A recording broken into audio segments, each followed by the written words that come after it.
have 9 grandchildren, so I haven't been able to pick them up. I can't play with them. I can't run around with them. I stay in bed most of the time. I'm able to do little things, but I have to hold on to the furniture through the house and use my walker. I'm used to being very active, so this has been a big deal. The pain has been very bad. When I'm on medication is a 4, but without medication, my pain is an 8 or a 9. So I'm usually, half the day I'm crying in pain. I don't sleep well. The only time I can sleep is when I take pain medicine and muscle relaxer, because I have muscle spasms also. So I sleep for 2 to 3 hours at a time, and then I'm up for hours and I'm in pain. That's been my experience. Dr. Deuk, when I first met him, and he came in the room, he just seemed bigger than life. Very friendly. Right away made me feel at ease and made me feel like, it was going to be okay. And he told me, we're going to take care of you. So, and I believe that. All right, any questions from anybody else? I started with lower back pain, pain in my hip, and it just started out like that. It was a mild at first. It started progressing. Then I started having what they call drop feet in my right foot.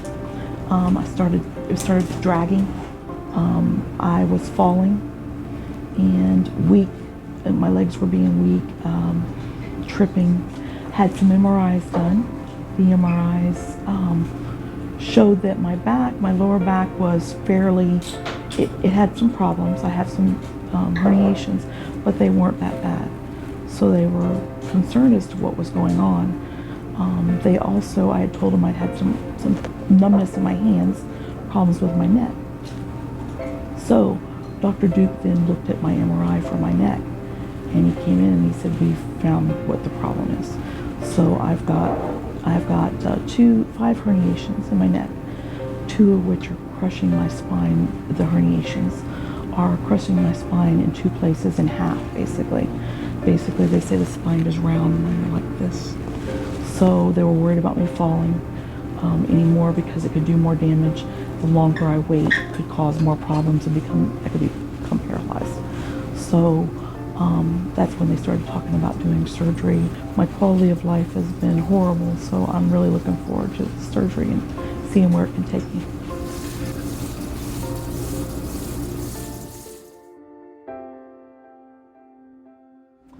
I'm Dr. Deukmedjian, and we're at the Surgery Center Viera, and she just underwent posterior cervical laminectomy infusion, C3 to T2. If you were watching live on our live stream, you watched it, but the surgery went fantastic. And we've already been talking a little bit. How you feeling? Just tired. Just tired. So the numbness in your hands you had before surgery? Gone. Gone. And what about your feet? You mentioned something about some burning in your feet. Was that? Right now I don't feel anything. So that's gone as well. All right, where are you heading now? Home. She's going home just 2 hours after having a posterior cervical laminectomy infusion. And she's stable and ready to go home. Are you going to do a little dance for us? There you go. All right. So next we'll be working on her back because she's having some back issues as well, and then hopefully we'll get her tuned up and fixed and ready to go dance the samba. All right. Awesome. Congratulations. Thank you, Doctor. You're welcome. All right. All right. So our patient just underwent a multi-level cervical decompressive laminectomy, getting the pressure off the spinal cord by removing the lamin in the back. And then to stabilize her spine, because she did have some instability, we went in and put some screws and rods to hold everything together while the bones healed properly. Surgery was a success. We didn't have any complications. And what I found was there was a lot of scar tissue in the epidural space, and that's primarily from all the inflammation going on in the spine around the spinal cord. All that inflammation leaks onto the spinal cord and dura, and they created an inflammatory response with scar tissue. That probably contributed to some of the nerve root symptoms and spinal cord symptoms, but in the end we got the job done, got the spinal cord decompressed from C3 to C7, and I was able to get the instrumentation infusion done. I was also able to correct her alignment a little bit. Her alignment was pretty good for the most part, but I was able to untwist the spine and put the curve back into the spine. She just went home with her family, just left the building about 2 hours after the surgery is over.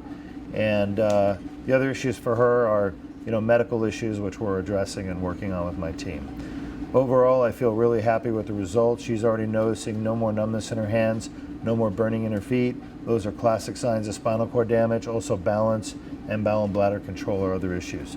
So we'll check back with her in about a week and see how she's doing. All right, hope you enjoyed it.